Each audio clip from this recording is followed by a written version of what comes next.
আল্লাহ রাব্বুল আলামিন কোরআনুল কারীমের ভিতরে জানায় দিলেন, আমার প্রিয় বান্দা হবে কারা। আল্লাহ তাআলা সূরা ফুরকানের ভিতরে আল্লাহর প্রিয় বান্দাদের পরিচয় দিচ্ছেন। আল্লাহ রাব্বুল আলামিন বলেন, আমার প্রিয় বান্দা হলো তারাই। রব্বুল আলামিন সূরা ফুরকানের 65 নম্বর আয়াতে মালিক বলেন, ওয়াইবাদুর রহমান আল্লাযীনা ইয়ামশুনা আলাল আরদি হাওনা ওয়া ইযা খাতাবাহুমুল জাহিলুনা ক্বালু সালামা। আল্লাহ তাআলা বলেন, আমি আল্লাহর প্রিয় বান্দা, আমি আল্লাহর প্রিয় বান্দাদের পরিচয় হলো যখন জমিনের উপর আমার বান্দাগুলো চলাফেরা করে, ওই বান্দাগুলো যখন জমিনে হাঁটাহাঁটি করে, নম্র আর বিনয়িতার সাথে হাঁটাহাঁটি করে, আমার প্রিয় বান্দাগুলো অহংকার দেখায় না। অহংকারীদেরকে আল্লাহ কি করেন না? পছন্দ করেন না। যারা অহংকার করে আল্লাহ তাআলা এদেরকে দুনিয়ার বুকে আল্লাহ লাঞ্ছনা আর অপমাননা দিয়া এই দুনিয়া থেকে আল্লাহ তাআলা বিতাড়িত করেন। অহংকার করেছিল নমরুদ, অহংকার করেছিল ফিরআউন, অহংকার করেছিল কারুন, কিন্তু আল্লাহ তাআলা এমন ভাবে এদেরকে ধ্বংস করেছেন, কিয়ামত পর্যন্ত এদের নামগুলো মানুষ ঘৃণিতের সাথে নিবে। এজন্য ভাইরা আমার, যারা অহংকার করবে আল্লাহ তাআলা যুগে যুগে এদেরকে লাঞ্ছনা করবেন। আল্লাহ রাব্বুল আলামিন কোরআনুল কারীমের ভিতরে বলেন, ইন্নাল্লাহা লা ইউহিব্বু কুল্লা মুখতালিন ফাখুর। আল্লাহ রাব্বুল আলামিন বলেন, আল্লাহ তাআলা কোনো অহংকার বান্দাকে পছন্দ করেন না। যেই বান্দার ভিতরে অহংকার থাকে মালিকটাকে পছন্দ করেন না।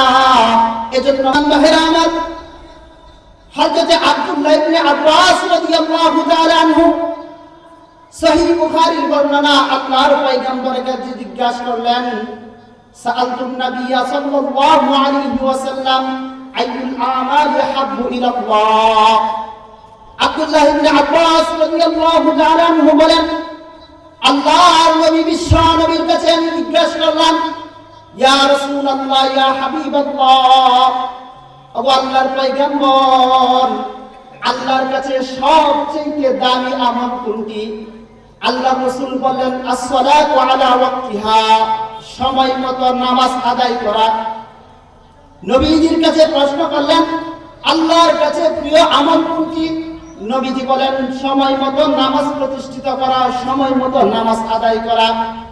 ও মুসলমান ভাইরা আমার, আমাদের সমাজে মুসলমানের অভাব নাই, কিন্তু নামাজের বড়ই অভাব। মুসলমানের অভাব নাই, কিন্তু সবাই কিন্তু নামাজ পড়ে না। ইমানদারের অভাব নাই, কিন্তু প্রকৃত মুমিনের বড়ই অভাব। এজন্য কবি বলেন, হাম মুসলমান হ্যাঁ মগর हम में मुसलमानी नहीं, दिल में ईमान है मगर ईमान में कामिल नहीं, ए शहादत गाह है उल्फत में कदम रखना है, आसान नहीं है मुसलमान होना। কবি বলেন, আমরা মুসলমান দাবি করি, কিন্তু প্রকৃত মুসলমান আমরা হতে পারি নাই। আমরা মনে করেছি কালিমা পড়েছি মুসলমান হয়ে গেছি, না না, আমরা প্রকৃত মুসলমান হতে পারি নাই। আল্লাহর নবী বিশ্ব নবী আব্দুল্লাহ ইবনে মাসউদকে জানায় দিলেন, ও আব্দুল্লাহ ইবনে মাসউদ শুনো, আল্লাহর কাছে সবচেয়ে দামি ইবাদত হলো নামাজ। আমার ভাই আব্দুল্লাহ ইবনে মাসউদ রাদিয়াল্লাহু তাআলা আনহু নবীজির কাছে আবার জিজ্ঞাসা করলেন, সুম্মা আইয়ুন, এরপরে নবীজি বললেন, বিররুল ওয়ালিদাইন, পিতা মাতার সাথে ভালো আচরণ করা, পিতা মাতার সাথে সৎ আচরণ করা, এটা আল্লাহর কাছে অনেক দামি একটা আমল। তাহলে 1 নাম্বার হলো নামাজ, 2 নাম্বার হলো পিতা মাতার সাথে ভালো আচরণ করা। এরপরে আব্দুল্লাহ ইবনে মাসউদ রাদিয়াল্লাহু তাআলা আনহু আল্লাহর পয়গম্বরকে জিজ্ঞাসা করলেন, সুম্মা আইয়ুন? ক্বালা আল জিহাদু ফি সাবিলিল্লাহ। আল্লাহর নবী বিশ্ব নবী বলেন, ও আব্দুল্লাহ ইবনে মাসউদ রাদিয়াল্লাহু তাআলা আনহু, শুনো, আল্লাহর কাছে সবচাইতে 3 নম্বর যে আমলটা দামি, আল্লাহর রাস্তায় জিহাদ করা, আল্লাহর রাস্তায় যুদ্ধ করা। মুসলমান বন্ধুগণ আমার, ভাইরা, জিহাদের কথা শুনলেই এক শ্রেণীর মানুষ আছে যারা হুজুরদেরকে জঙ্গি বলে, অথচ জিহাদ কোনো মৌলবীর কথা না, কোনো আলেমের কথা না। জিহাদ এটা আল্লাহ বলেছেন, আল্লাহর রাসূল বলেছেন। জিহাদের কথা আল্লাহর নবী বিশ্ব নবী বলেছেন। জিহাদের কথা আল্লাহ তাআলা কোরআনুল কারীমের ভিতরে বলেছেন। আমার ভাইরা, কিন্তু কিছু মুসলমান আছে যারা জিহাদের কথা শুনলেই শরীরের ভিতরে চুলকানি শুরু হয়ে যায়। কথা কোন ঠিক না? আমার মুসলমান বন্ধুগণ, আমার ভাইরা, কিয়ামত পর্যন্ত আল্লাহর নবী বলেন, কিয়ামত পর্যন্ত একটা দল থাকবে যারা সত্যের উপর যারা জিহাদ করবে, তাদেরকে কোনো পৃথিবীর বাতিল শক্তি উৎখাত করতে পারবে না। তাকে দেখেন আমার ফিলিস্তিনি ভাইরা, আল্লাহর ঘর বাইতুল আকসাকে রক্ষার জন্য তারা জিহাদ করতেছে। আমার আফগানিস্তানের পাগড়িওয়ালারা ভাইরা 20 বছর জিহাদ করেছে রাশিয়ার আমেরিকার বিরুদ্ধে। আমার দেশে মাতৃভূমিকে রক্ষার জন্য জিহাদ করেছে। ও মুসলমান, কিয়ামত পর্যন্ত একটা দল থাকবে যারা আল্লাহর পক্ষে, যারা আল্লাহর রাসূলের পক্ষে, যারা ইসলামের পক্ষে, কোরআনের পক্ষে, উলামায়ে কেরামের পক্ষে সত্যের উপর জিহাদ করবে। পৃথিবীর কোনো পরাশক্তি তাদেরকে রুখতে পারবে না।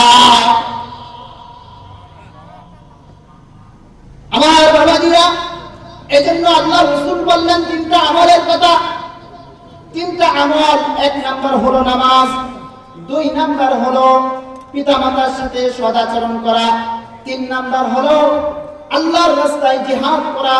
এই 3টা আমল আল্লাহর কাছে খুব প্রিয়। মুসলমান ভাইরা আমার, আমাদের ঈমানকে, আমাদের আমলকে অহংকার মুক্ত আমল করতে হবে।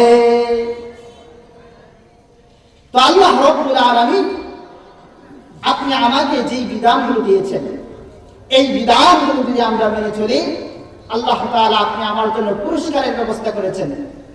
পুরস্কার হিসেবে রব্বুল আলামিন কি দিবেন? পুরস্কার হিসেবে আল্লাহ তাআলা আপনি আমাকে জান্নাত দান করবেন। আল্লাহ রাব্বুল আলামিন আপনি আমাকে কি দান করবেন? জান্নাত দান করবেন। ও মুসলমান ভাইরা আমার, যেই জান্নাতের কথা মালিক হাদিসে কুদসির ভিতরে বলেন, আমার বান্দা কোনোদিন তা কল্পনাও করতে পারে নাই, আমার বান্দা কোনোদিন অন্তরের ভিতরে এটা কল্পনাও করতে পারে নাই আমি তাদের জন্য জান্নাতে কি ব্যবস্থা করে রেখেছি। আমার বান্দা কোনোদিন চক্ষু দিয়া দেখে নাই এমন নিয়ামত, আমার বান্দা কোনোদিন কর্ণ দিয়া, কান দিয়া শোনে নাই আমি আল্লাহ তাদের জন্য কত সুন্দর ব্যবস্থা করে রেখেছি। আমরা যদি সেই জান্নাতে যেতে চাই তাহলে কি করতে হবে?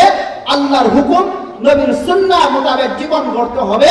তাহলে আল্লাহ রাব্বুল আলামিন আপনি আমাকে জান্নাত দান